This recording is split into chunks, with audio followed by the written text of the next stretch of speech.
No.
Gally, be quiet, baby. Hear me? Gally, be quiet. Daddy's going to record a video. No.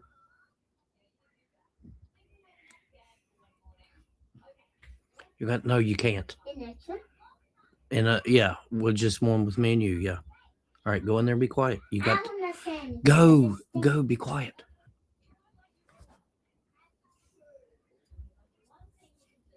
Hello, everybody.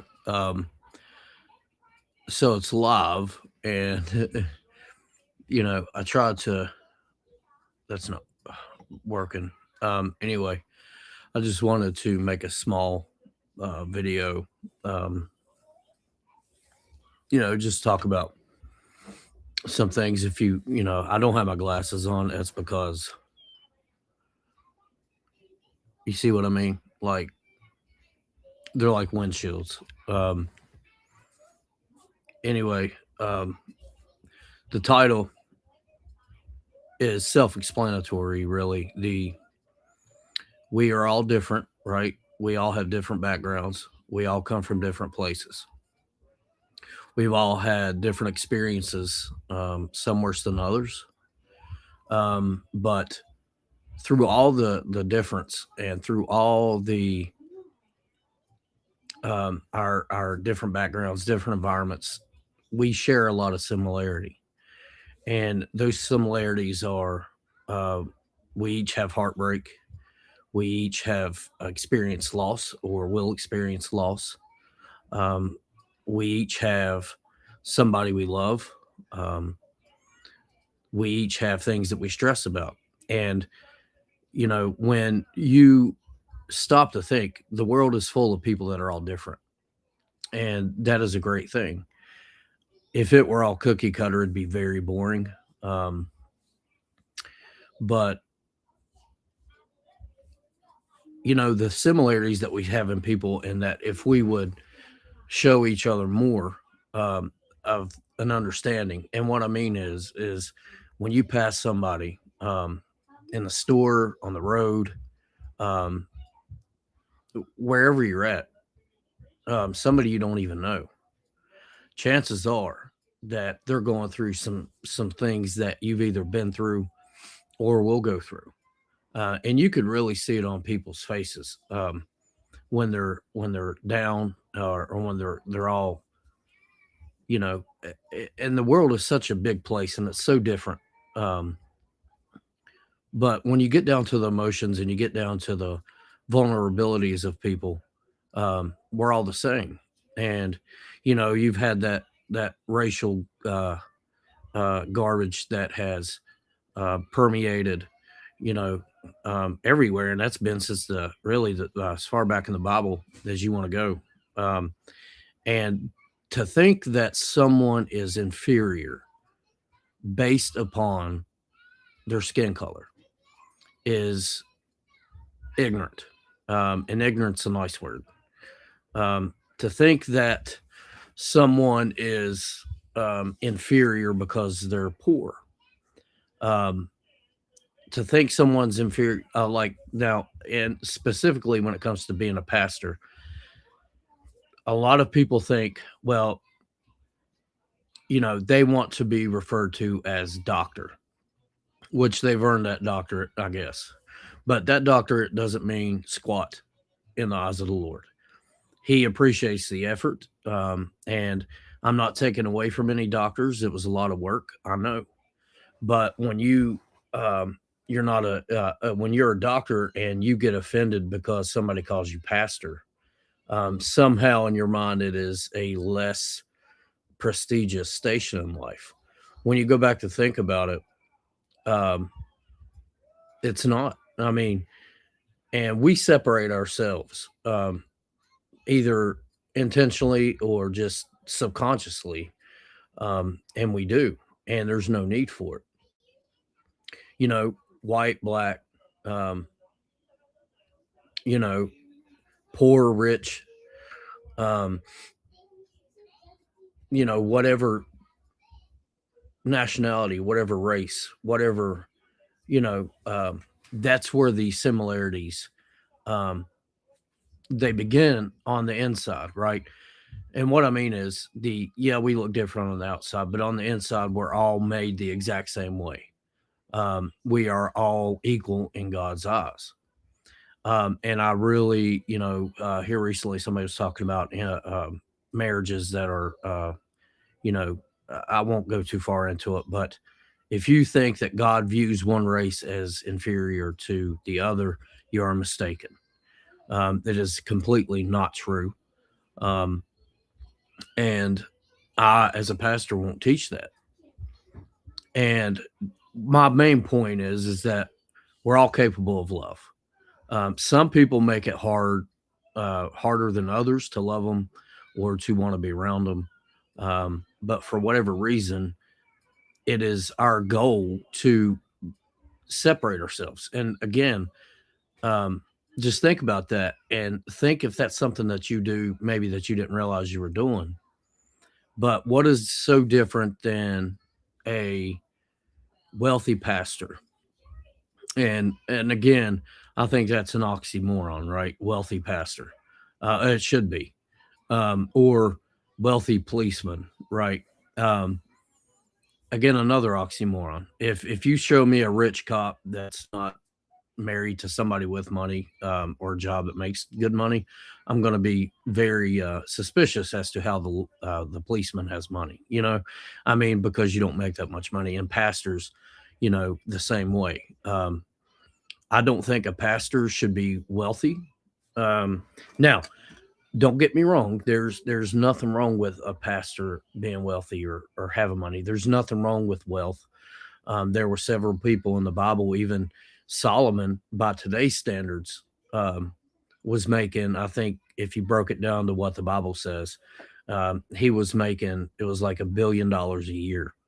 And that's what his worth, if you will, was. And even today, that's a lot of money. So it was astronomical then. I mean, he had so much money, he didn't know what to do with it.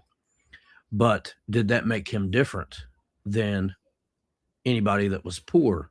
Can somebody that you feel is inferior, do they deserve salvation as much as you do? And the answer to that is absolutely.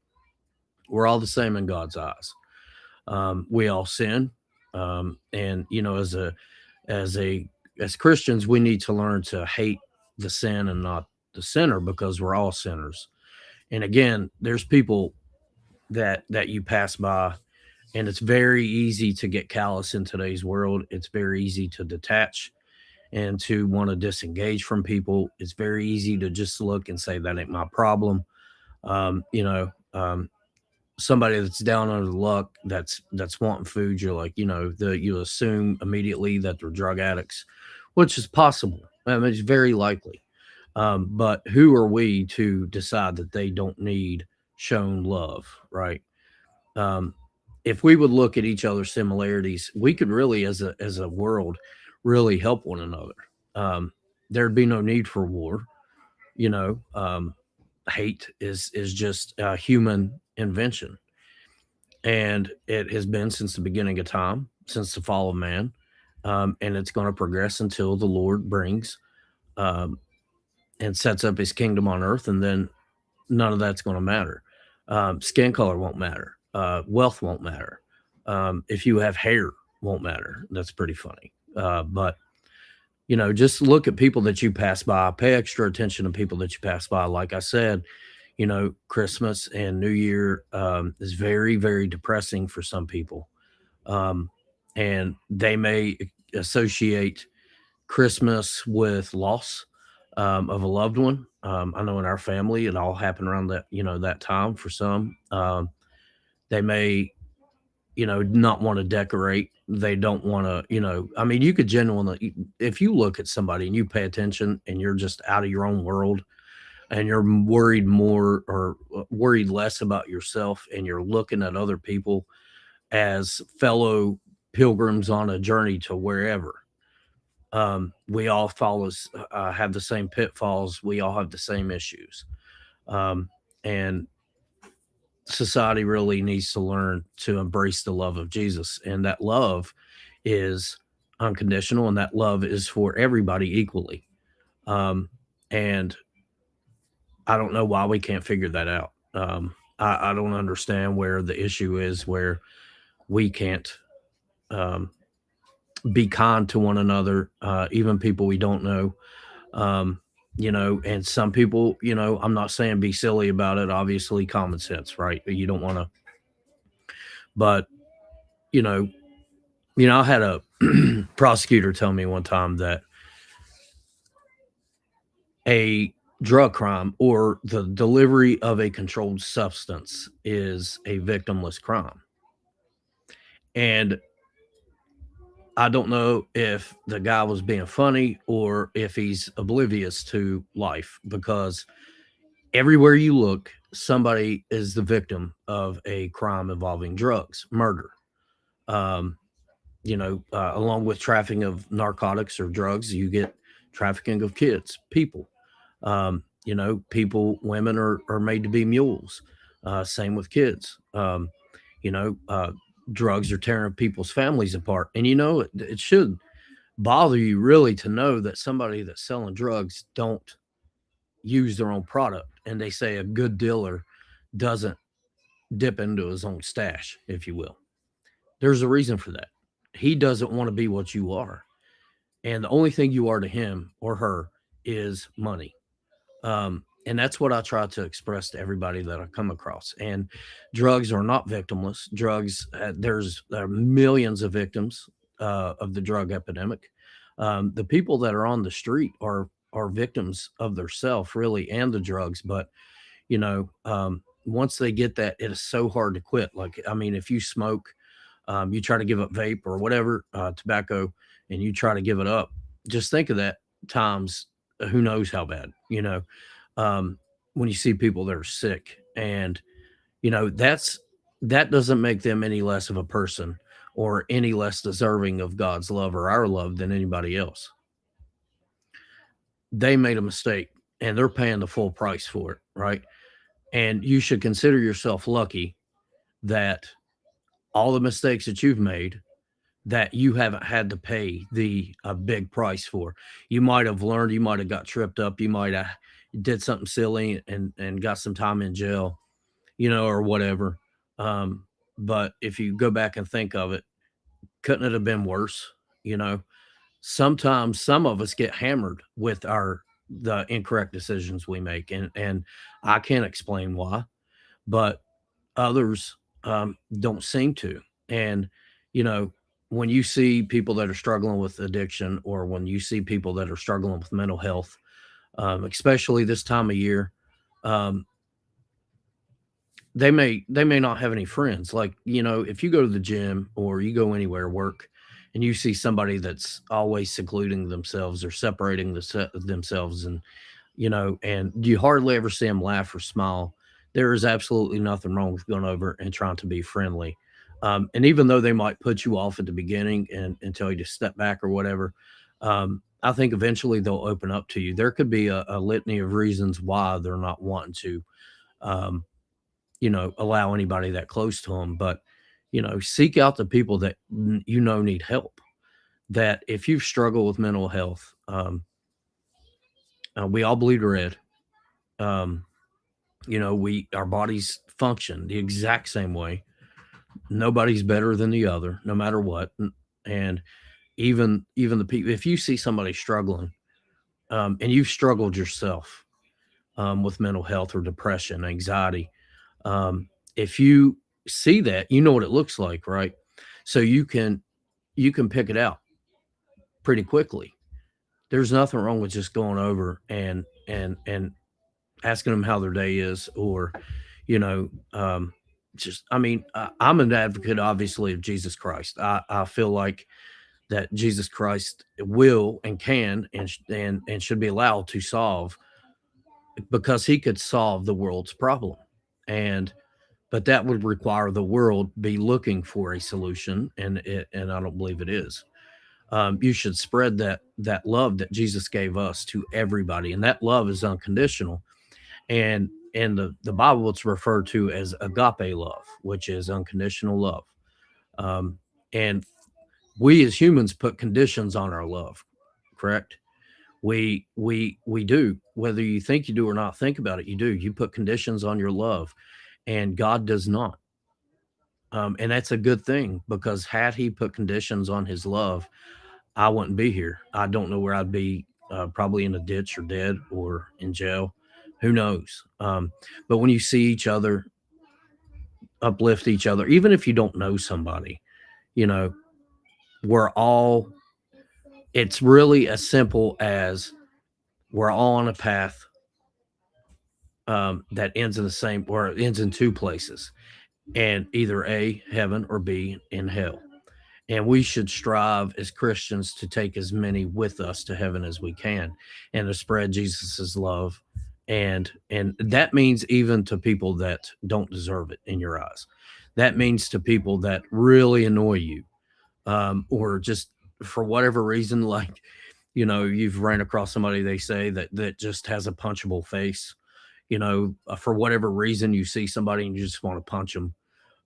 Everybody knows what I'm talking about. I mean, some people just have a punch me face. I mean, I don't know. But the point is you love no matter what. and we don't make it for one easy for one another. But your love is unconditional. Don't put conditions on your love when it comes to other people. Give freely. Never expect anything in return because you'll be disappointed. Just remember, we're all the same. We're all either sinners or sinners forgiven by saved by grace. We're all the same, and we're all we all should have the same goal, is to get to heaven and see Jesus, right? And to live down here as an example of his love. And that gets really hard, but you have to put effort into it. And I'm learning that myself, and I love all of you guys in Christ. This short video, really, I kind of want to just play with this little program, but I love all of y'all. Y'all have a good night.